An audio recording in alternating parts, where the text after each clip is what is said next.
भारत माता की। भारत माता की। भारत माता की। नमस्कार।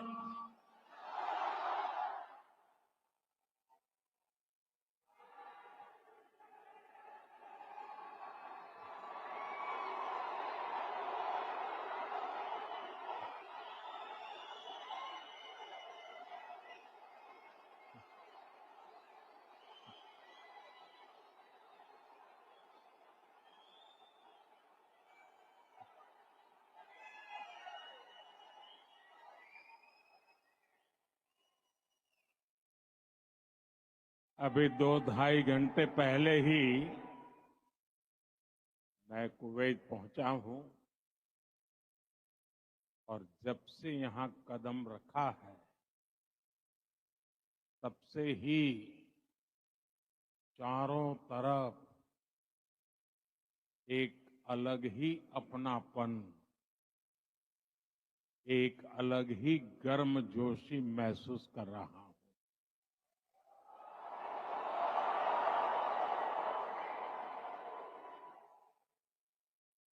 आप सब भारत के अलग अलग राज्यों से आए हैं, लेकिन आप सभी को देखकर ऐसा लग रहा है जैसे मेरे सामने मिनी हिंदुस्तान उमड़ आया है।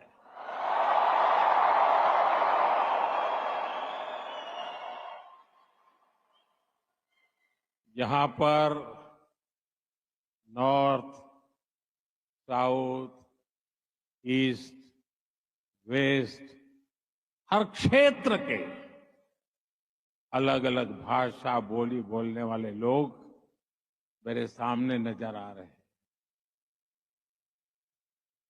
लेकिन सबके दिल में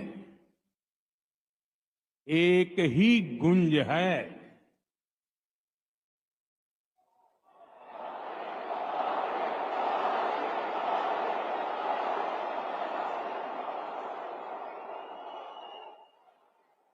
सबके दिल में एक ही गुंज है, भारत माता की।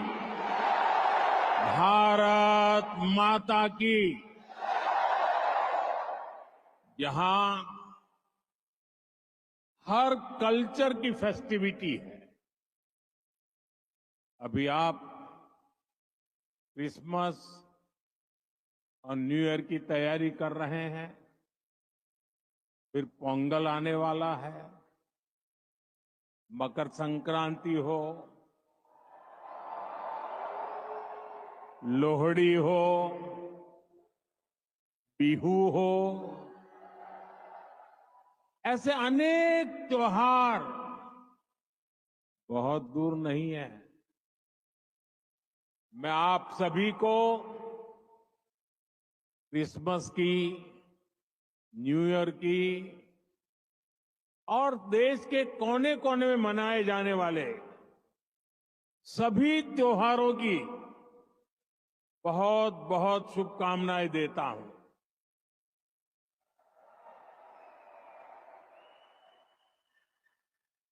साथियों,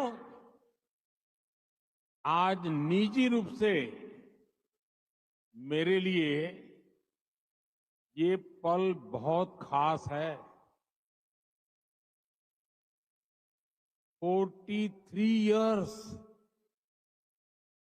4 दशक से भी ज्यादा समय,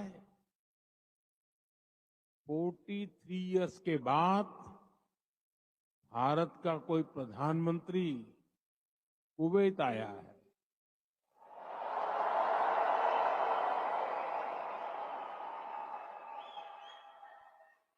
आपको हिंदुस्तान से यहां आना है तो 4 घंटे लगते हैं, प्रधानमंत्री को 4 दशक लग गए।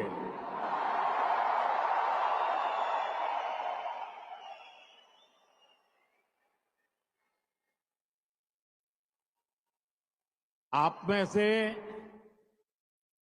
कितने ही साथी तो पीढ़ियों से कुवैत में ही रह रहे हैं। बहुतों का तो जन्म ही यहीं हुआ है और हर साल सैकड़ों भारतीय आपके समूह में जुड़ते जाते हैं। आपने कुवैत के समाज में भारतीयता का तड़का लगाया है। आपने कुवैत के कैनवास पर भारतीय हुनर का रंग भरा है। आपने कुवैत में भारत के टैलेंट, टेक्नोलॉजी और ट्रेडिशन का मसाला मिक्स किया है। और इसलिए मैं आज यहां सिर्फ आपसे मिलने ही नहीं आया हूं, आप सभी की उपलब्धियों को सेलिब्रेट करने के लिए आया हूं।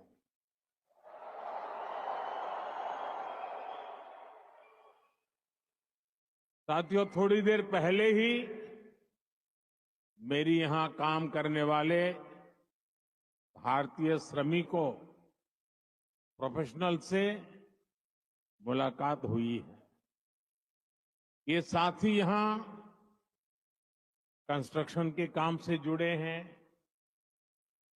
अन्य अनेक सेक्टर्स में भी अपना पसीना बहा रहे हैं। भारतीय समुदाय के डॉक्टर्स, नर्सेज, पैरामेडिक्स के रूप में कुवैत के मेडिकल इंफ्रास्ट्रक्चर की बहुत बड़ी शक्ति है।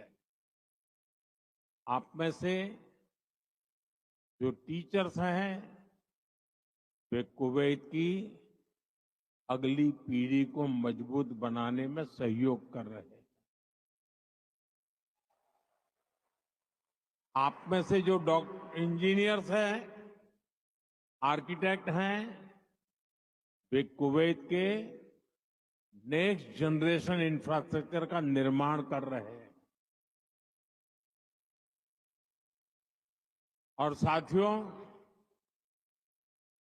जब भी मैं कुवैत की लीडरशिप से बात करता हूं, तो वो आप सभी की बहुत प्रशंसा करते हैं।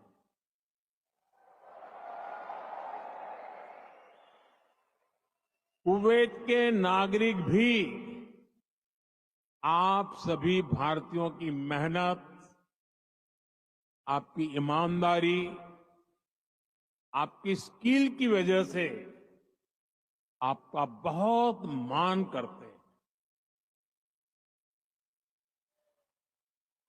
आज भारत रेमिटेंस के मामले में दुनिया में सबसे आगे है। तो इसका बहुत बड़ा श्रेय भी आप सभी मेहनत कर साथियों को जाता है। देशवासी भी आपके इस योगदान का सम्मान करते हैं। साथियों, भारत और कुवैत का रिश्ता सभ्यताओं का है, सागर का है, स्नेह का है,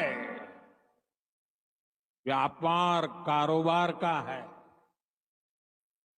भारत और कुवैत अरब सागर के दो किनारों पर बसे हैं। हमें सिर्फ डिप्लोमेसी ने ही नहीं, बल्कि दिलों ने आपस में जोड़ा है। हमारा वर्तमान ही नहीं, बल्कि हमारा अतीत भी हमें जोड़ता है। एक समय था जब कुवैत से मोती, खजूर और शानदार नस्ल के घोड़े भारत जाते थे और भारत से भी बहुत सारा सामान यहां आता रहा है। भारत के चावल, भारत की चाय, भारत के मसाले, कपड़े, लकड़ी यहां आती थी। भारत की टीकवुड से बनी नौकाओं में सवार होकर कुवैत के नाविक लंबी यात्राएं करते थे। कुवैत के मोती भारत के लिए किसी हीरे से कम नहीं रहे हैं।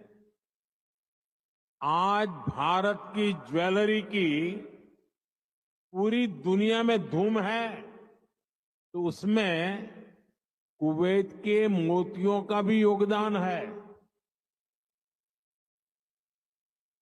गुजरात में तो हम बड़े बुजुर्गों से सुनते आए हैं कि पिछली शताब्दियों में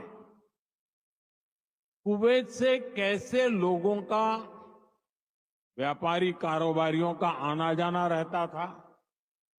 खासतौर पर 19वीं सेंचुरी में ही कुवैत से व्यापारी सूरत आने लगे थे। तब सूरत कुवैत के मोतियों के लिए इंटरनेशनल मार्केट हुआ करता था। सूरत हो, पोरबंदर हो, वेरावल हो, गुजरात के बंदरगाह इन पुराने संबंधों के साक्षी है।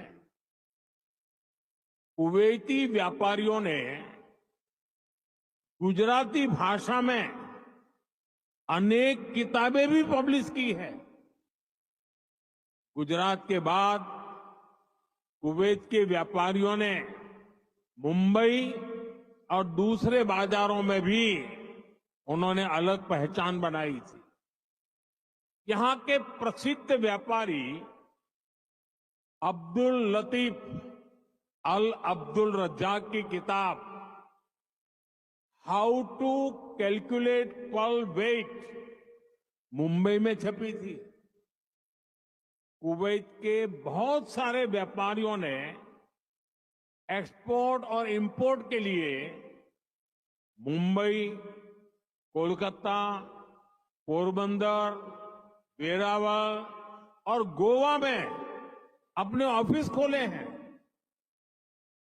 कुवैत के बहुत सारे परिवार आज भी मुंबई की मोहम्मद अली स्ट्रीट में रहते हैं। बहुत सारे लोगों को ये जानकर हैरानी होगी, 60-65 साल पहले कुवैत में भारतीय रुपये वैसे ही चलते थे जैसे भारत में चलते हैं। यानी यहां किसी दुकान से कुछ खरीदने पर भारतीय रुपये ही स्वीकार किए जाते थे। तब भारतीय करेंसी की जो शब्दावली थी, जैसे रुपया, पैसा, आना, ये भी कुवैत के लोगों के लिए बहुत ही सामान्य था। साथियों, भारत दुनिया के उन पहले देशों में से एक है जिसने कुवैत की स्वतंत्रता के बाद उसे मान्यता दी थी। और इसलिए जिस देश से, जिस समाज से इतनी सारी यादें जुड़ी हैं, जिससे हमारा वर्तमान जुड़ा है, वहां आना मेरे लिए बहुत यादगार है। मैं कुवैत के लोगों का, यहां की सरकार का बहुत आभारी हूं। मैं हिज हाइनेस अमीर का उनके इनविटेशन के लिए विशेष रूप से धन्यवाद देता हूं। साथियों, अतीत में कल्चर और कॉमर्स ने जो रिश्ता बनाया था, वो आज नई सदी में नई बुलंदी की तरफ आगे बढ़ रहा है। आज कुवैत भारत का बहुत अहम एनर्जी और ट्रेड पार्टनर है। कुवैत की कंपनियों के लिए भी भारत एक बड़ा इन्वेस्टमेंट डेस्टिनेशन है। मुझे याद है, his highness crown prince of Kuwait ने न्यूयॉर्क में हमारी मुलाकात के दौरान एक कहावत का जिक्र किया था। उन्होंने कहा था, when you are in need, India is your destination.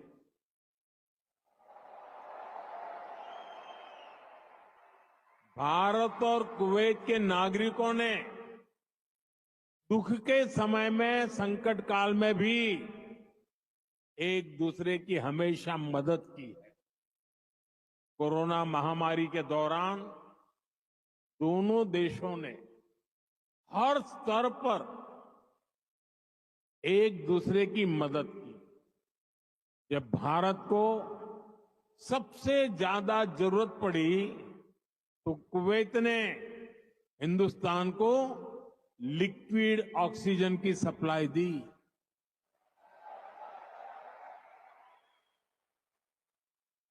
His highness the crown prince ने खुद आगे आकर सबको तेजी से काम करने के लिए प्रेरित किया। मुझे संतोष है कि भारत ने भी कुवैत को वैक्सीन और मेडिकल टीम भेजकर इस संकट से लड़ने का साहस दिया। भारत ने अपने पोर्ट्स खुले रखे ताकि कुवैत और इसके आसपास के क्षेत्रों में खाने पीने की चीजों का कोई अभाव ना हो। अभी इसी साल जून में यहां कुवैत में कितना हृदय विदारक हादसा हुआ। मंगब में जो अग्निकांड हुआ, उसमें अनेक भारतीय लोगों ने अपना जीवन खोया। मुझे जब ये खबर मिली तो बहुत चिंता हुई थी, लेकिन उस समय कुवैत सरकार ने जिस तरह का सहयोग किया, वो एक भाई ही कर सकता है। मैं कुवैत के इस जज्बे को सलाम करूंगा। साथियों, हर सुख दुख में साथ रहने की ये परंपरा हमारे आपसी रिश्ते, आपसी भरोसे की बुनियाद है। आने वाले दशकों में हम अपनी समृद्धि के भी बड़े पार्टनर बनेंगे। हमारे लक्ष्य भी बहुत अलग नहीं है। कुवैत के लोग न्यू कुवैत के निर्माण में जुटे हैं। भारत के लोग भी साल 2047 तक देश को एक डेवलप्ड नेशन बनाने में जुटे हैं। कुवैत ट्रेड और इनोवेशन के जरिए एक डायनेमिक इकोनॉमी बनना चाहता है। भारत भी आज इनोवेशन पर बल दे रहा है, अपनी इकोनॉमी को लगातार मजबूत कर रहा है। ये दोनों लक्ष्य एक दूसरे को सपोर्ट करने वाले हैं। न्यू कुवैत के निर्माण के लिए जो इनोवेशन, जो स्किल, जो टेक्नोलॉजी, जो मैन पावर चाहिए, वो भारत के पास है। भारत के स्टार्टअप्स, फिनटेक से हेल्थ केयर तक, स्मार्ट सिटी से ग्रीन टेक्नोलॉजी तक, कुवैत की हर जरूरत के लिए कटिंग एज सॉल्यूशंस बना सकते हैं।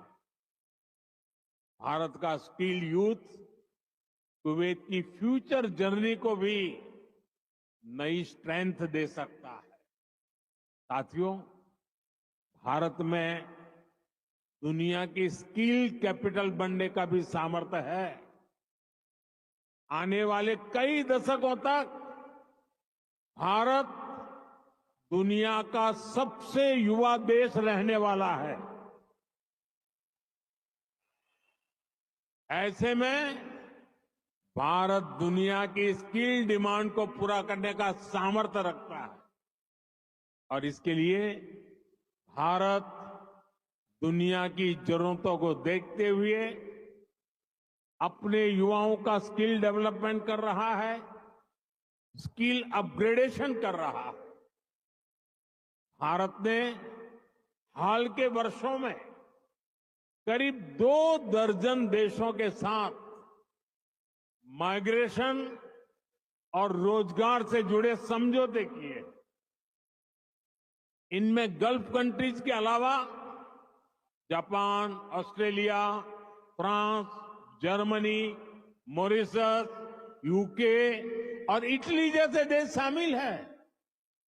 दुनिया के देश भी भारत की स्किल्ड मैन पावर के लिए दरवाजे खोल रहे हैं। साथियों, विदेशों में जो भारतीय काम कर रहे हैं, उनके वेलफेयर और सुविधाओं के लिए भी अनेक देशों से समझौते किए जा रहे हैं। आप ई माइग्रेट पोर्टल से परिचित होंगे। इसके जरिए विदेशी कंपनियां और रजिस्टर्ड एजेंटों की एक ही प्लेटफॉर्म पर लाया गया है। इससे मैन पावर की कहां जरूरत है, किस तरह की मैन पावर चाहिए, किस कंपनी को चाहिए, ये सब आसानी से पता चल जाता है। इस पोर्टल की मदद से बीते 4-5 सालों में ही लाखों साथी यहां खाड़ी देशों में भी आए हैं। ऐसे हर प्रयास के पीछे एक ही लक्ष्य है, भारत के टैलेंट से दुनिया की तरक्की हो और जो बाहर कामकाज के लिए गए हैं उनको हमेशा सहूलियत रहे। कुवैत में भी आप सभी को भारत के इन प्रयासों से बहुत फायदा होने वाला है। साथियों, हम दुनिया में कहीं भी रहें, उस देश का सम्मान करते हैं और भारत को नई ऊंचाई छूता देख उतने ही प्रसन्न भी होते हैं। आप सभी भारत से यहां आए, यहां रहे, लेकिन भारतीयता को आपने अपने दिल में संजो कर रखा है। अब आप मुझे बताइए, कौन भारतीय होगा जिसे मंगलायन की सफलता पर गर्व नहीं होगा? कौन भारतीय होगा जिसे चंद्रयान की चंद्रमा पर लैंडिंग की खुशी नहीं हुई होगी? मैं सही कह रहा हूं कि नहीं कह रहा हूं? आज का भारत एक नए मिजाज के साथ आगे बढ़ रहा है। आज भारत दुनिया की 5वीं सबसे बड़ी इकोनॉमी है।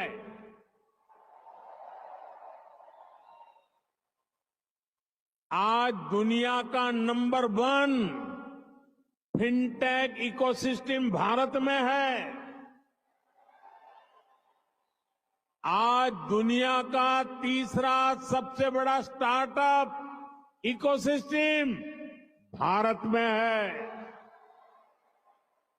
आज भारत दुनिया का दूसरा सबसे बड़ा मोबाइल निर्माता देश है। मैं आपको एक आंकड़ा देता हूं और सुनकर आपको भी अच्छा लगेगा। बीते 10 साल में भारत ने जितना ऑप्टिकल फाइबर बिछाया है, भारत में जितना ऑप्टिकल फाइबर बिछाया है, उसकी लंबाई वो धरती और चंद्रमा की दूरी से भी 8 गुना अधिक है।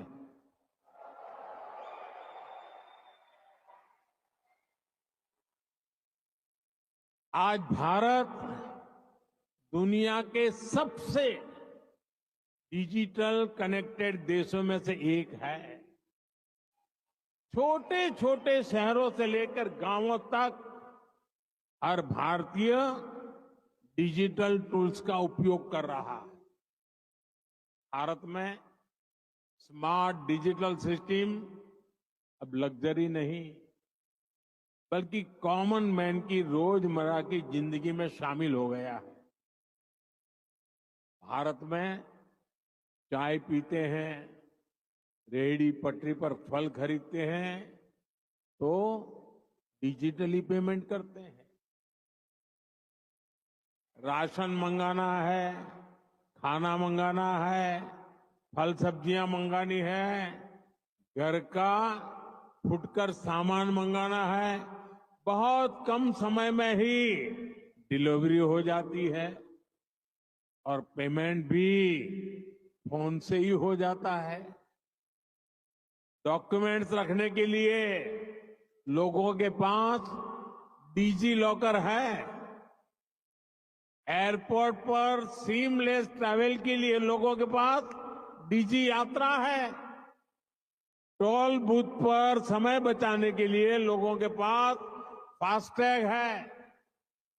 भारत लगातार डिजिटली स्मार्ट हो रहा है और ये तो अभी शुरुआत है। भविष्य का भारत ऐसे इनोवेशन की तरफ बढ़ने वाला है जो पूरी दुनिया को दिशा दिखाएगा। भविष्य का भारत दुनिया के विकास का हब होगा, दुनिया का ग्रोथ इंजन होगा। वो समय दूर नहीं जब भारत दुनिया का ग्रीन एनर्जी हब होगा। फार्मा हब होगा, इलेक्ट्रॉनिक्स हब होगा, ऑटोमोबाइल हब होगा, सेमीकंडक्टर हब होगा, लीगल इंश्योरेंस हब होगा, कॉन्ट्रैक्टिंग कॉमर्शियल हब होगा। आप देखेंगे जब दुनिया के बड़े बड़े इकोनॉमी सेंटर्स भारत में होंगे।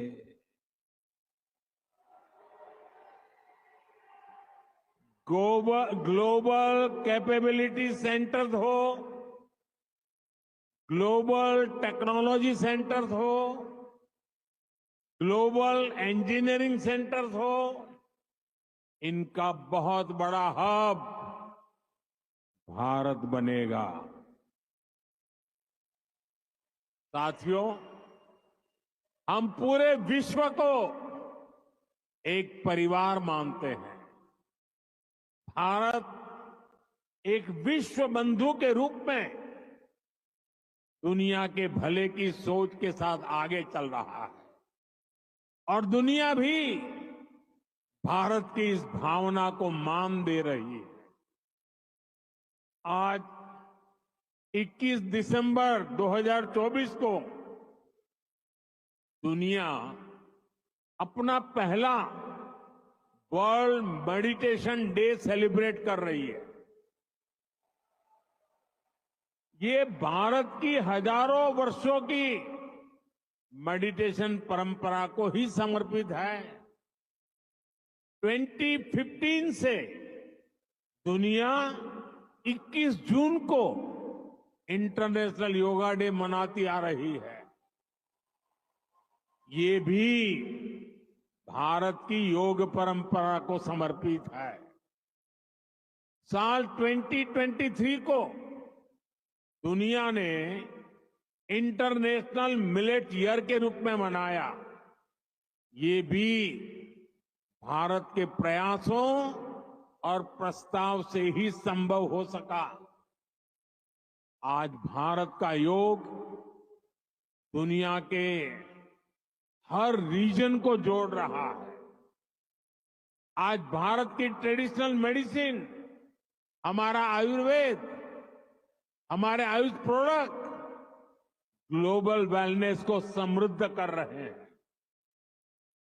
आज हमारे सुपर फूड मिलेट्स, हमारे श्री अन्न न्यूट्रिशन और हेल्दी लाइफस्टाइल का बड़ा आधार बन रहे हैं। आज नालंदा से लेकर आईआईटीज तक का हमारा knowledge system global knowledge ecosystem को स्ट्रेंथ दे रहा है। आज भारत ग्लोबल कनेक्टिविटी की भी एक अहम कड़ी बन रहा है। पिछले साल भारत में हुए G20 सम्मेलन के दौरान Bharat middle east Europe corridor की घोषणा हुई थी। ये कॉरिडोर भविष्य की दुनिया को नई दिशा देने वाला है। साथियों, विकसित भारत की यात्रा आप सभी के सहयोग, भारतीय डायस्पोरा की भागीदारी के बिना अधूरी है।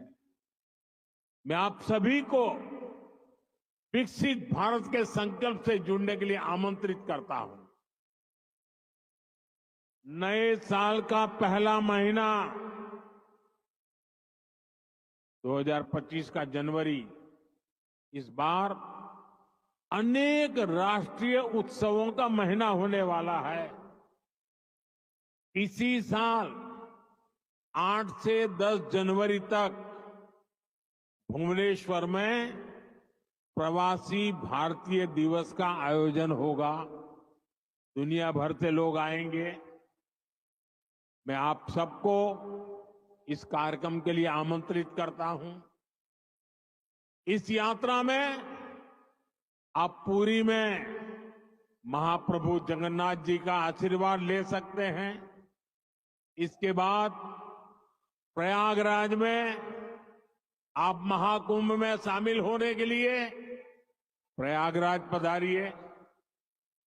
ये 13 जनवरी से 26 फरवरी तक चलने वाला है, करीब 1.5 महीना। 26 जनवरी को आप गणतंत्र दिवस देखकर ही वापस लौटिए। और हां, आप अपने कुवैती दोस्तों को भी भारत लाइए, उनको भारत घुमाइए। यहां पर कभी एक समय था, यहां पर कभी श्री दिलीप कुमार साहब ने पहले भारतीय रेस्तोरां का उद्घाटन किया था। भारत का असली जायका तो वहां जाकर ही पता चलेगा। इसलिए अपने कुवैती दोस्तों को इसके लिए जरूर तैयार करना है। साथियों, मैं जानता हूं कि आप सभी आज से शुरू हो रहे अरेबियन गल्फ कप के लिए भी बहुत उत्सुक है। आप कुवैत की टीम को चीयर करने के लिए तत्पर है। मैं हिज हाइनेस द अमीर का आभारी हूं। उन्होंने मुझे उद्घाटन समारोह में गेस्ट ऑफ ऑनर के रूप में इनवाइट किया है। ये दिखाता है कि रॉयल फैमिली, कुवैत की सरकार आप सभी का, भारत का कितना सम्मान करती है। भारत कुवैत रिश्तों को आप सभी ऐसे ही सशक्त करते रहे, इसी कामना के साथ फिर से आप सभी का बहुत बहुत धन्यवाद। भारत माता की, भारत माता की, भारत माता की बहुत बहुत धन्यवाद।